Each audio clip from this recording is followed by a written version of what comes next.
New information has been released about the Sims 4 Paranormal Stuff Pack. Sim Guru Connor has gone into a bit more depth about all the features. Not only that, the Sim Gurus have been answering more of our questions and revealing more interesting facts and tidbits to get us hyped or maybe unhyped, depending on your personal preferences. There is so much to digest and I can't wait to share all the details with you. But first, a little welcoming message from me. Hello, I'm Sashas and I'm a Sims detective, a dashingly brilliant Sherlock Shuz, you might say. I go on the hunt for Sims clues and try and figure out what the next pack or update could be. I also dish out all the Sims news, drama and tea. If you like to keep up to date with all the Sims goss as it happens, make sure you're subscribed and have hit the notification bell so you don't miss out. It's time for the best part of any video. Question of the day. And yep, I've totally stolen this idea from other YouTubers and not ashamed to say it. So, my question to you is, what do you love about playing The Sims and when did you start playing? Drop me a comment below and let's have a chat. Now to dive into The Sims 4 Paranormal. First of all, let's go through some Q&A. You could say that Simmers are a unique bunch. Actually, from a non-Simmers perspective, we're totally weird and strange. So it's totally natural for us to ask whether or not we can woohoo a skeleton. That's just us, I'm afraid. We want to woohoo everything. So the question on everyone's lips is, can we woohoo little old Boney? And the answer is... yes, we can! Just imagine the babies. Actually, please don't imagine the babies. I don't think EA have thought that far ahead. In my last video, I was a bit skeptical about Bonehilda and was wondering whether or not she would hang around for a bit after she was summoned, as she doesn't come to live with you and stay in her coffin. I didn't want her to act like a repair person and do one task and then disappear. It would be pretty frustrating for us to have to summon her for every single task. But Sim Guru Connor had put my doubts at ease. He tweeted, "She can fix appliances too, and once she's done with her chores, she'll hang out with your Sims." And that was an answer to a question that was posted by a cat lover player. Wow, I am so relieved. So she does hang out with you for a bit. And this does suggest that she doesn't just do one task and bugger off to the nether. Imagine you summon Bonehilda for woohoo and then she disappeared into the night, hit 'em and quit 'em style. It would be absolutely hilarious, but totally devastating. But Bonehilda could never be that cruel. And for OG fans of Bonehilda, a homage to previous games. Laddie Simmer asked, "Can she drink a glass of water and create a puddle?" Sim Guru Connor replied, "It was one of the first things I added, honestly. That and the other maids reacting to her presence." I've heard that in previous games, other maids threw shade at her for being a skeleton, so adding these little details is just pure canon, and I'm here for it. In the new blog post from Sim Guru Connor that was published just yesterday, we find out more about Bonehilda's features. She'll clean, fix electronics, garden, fight fires, lay out snacks and more. Summon her on the Seance table or Seance circle whenever or wherever you need her. She'll also be your buddy as long as your Sims don't mind being around a fully sentient skeleton, that is. But I hear they're pretty open-minded. Bonehilda won't ask for anything in return either. She's just here to have a good time. Summoning Bonehilda is extremely useful while living in a haunted house. She can help take care of the place while your Sims are preoccupied with other pressing matters. Bonehilda also has a great protective instinct and will swiftly and enthusiastically show harmful ghosts the door, with her fists of course. Wow, Bonehilda seems like a feisty one. I love the fact that she gets into fights with ghouls and protects your lot from fires and ghosts. I can't wait to put her in my game. Sim Guru Ninja also tweeted something very interesting. Vlad getting a little taste of his own medicine. We love to see it. And then he posted a picture of what looked like Vlad getting really scared of these ghouls, and all the lot traits of a haunted house. We've got ghostly assistants. Meet Gidry the ghost, he's quite the charmer. I am so excited to meet Gidry, I just want to know how it all works. Spectres, floating apparitions roam the lot at night. They can range from friendly to hostile. Haunted treasure. Spectres have all sorts of strange valuables on them. Paranormal activity. Things get weird around here, especially at night. Your Sims will definitely take notice. Accursed objects. Occasionally strange artifacts find their way into your house. Keep your eyes peeled. I wonder what you can do with these objects. Are these just collectibles or decorations? Or will they actually curse you if you interact with them?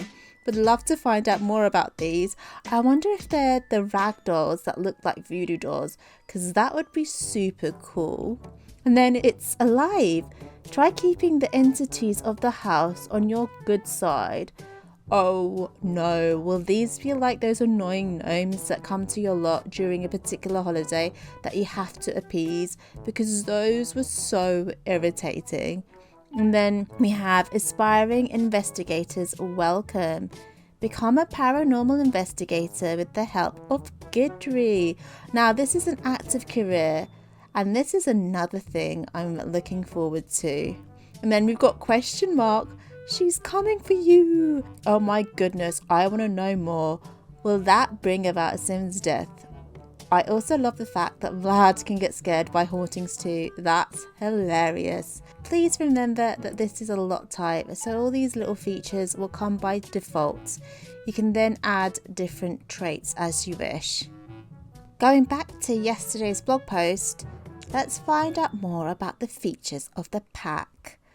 Seances for everyone. The seance table is here. Talk to ghosts, scare your friends, summon the unexpected. This thing is capable of all sorts of spiritual meddling and functions on any lot. Your seance table can be decorated too. It's a table service, so feel free to put a crystal ball on top or maybe a sacred candle. Slot any chairs you want to. Super exciting. You can customize your seance table. That's so cool. When you use a seance table, you'll develop a medium skill, unlocking new seances, the ability to host group seances, and the ability to draw chalk seance circles anywhere in the world. Oh my god, so you don't need a table, you can just draw a circle anywhere. And if you're a spellcaster sim, you'll gain skill much faster due to your familiarity with the mystical arts. This skill and the seance table are available for children and older too.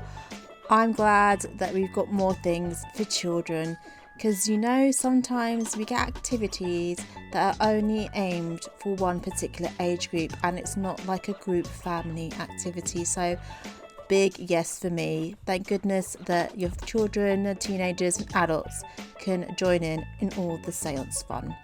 Going back to the blog post, one of the main purposes of the seance table is to perform a ceremony that strengthens the spiritual serenity of the house, making it a little less creepy. However, if the seance is interrupted by any reason, it might have the adverse effect. So make sure your Sims are protected. Hint, sacred candles. I'm just going to butt in here. When they say interrupted, they don't mean a Sim coming in and trying to chat to you amidst a seance. Simguru Connor did confirm on Twitter the interruption would come from spectres or other ghouls that might come in and create an adverse effect. I wonder if this is one of the ways your Sims could die. What do you reckon? Other seances include the ability to commune with the dearly departed. Hopefully they'll offer some sagely wisdom, or perhaps they'll just insult you. Who knows, great for parties. Or if you're really looking to stir things up, you can also invoke spirits from the seance table too, kind of like a ghostly grab bag. Just reach in and pull out something deceased. A great way to spice things up, or completely ruin it. Honestly, this seance isn't entirely recommended, but since when has that stopped anyone? Just reading that has made me super excited. I'm calling out those mischievous simmers out there who like to make their Sims suffer. This one's for you guys. Lastly, we have the paranormal career. I'm a sucker for an active career, so super excited to find out more. Paranormal Investigators Wanted. This career is kind of special and only available for elite Sims with a Paranormal Investigator license. Sims can get the license by becoming a master medium and becoming certified by Gidry or purchasing one in the rewards store. This career is aimed for Sims who have mastered the paranormal and will have to use everything they've learned while living in a haunted house to their advantage. The gigs for this career are pretty straightforward. You'll be sent 3 gigs to choose from, either an easy, normal and hard investigation. Once you select your preferred difficulty, you'll be instructed at 9:30 p.m. to go out on an investigation to an undisclosed location. Where will the investigations take you? Anywhere. Well, any resident at least. Sometimes the pancakes will have a bit of a spectre infestation. Sometimes the goth manor will need an exorcist. It's your job as a paranormal investigator to go wherever the action is and snuff out the unwanted spirits. You also won't just be sent to pre-made Sims houses, but also your own created households. Your other played Sims families might be in need of a spooky exterminator too, and don't worry, the house won't be permanently haunted either. You'll have control over that with the haunted lot types. Finishing these gigs on time leads to all sorts of rewards. Feel free to hang up your spectre in a jar as a trophy or a mass collection of exercise dolls. There's tons of strange stuff to acquire. Okay, after the blog post was posted, I know that some of us Simmers have got further questions and a couple of them have actually been answered. Arca Mutual asked, say I wanted to become a paranormal investigator without living in a haunted house myself. Can I go summon Gidry to certify me, or would I have to go through the rewards store?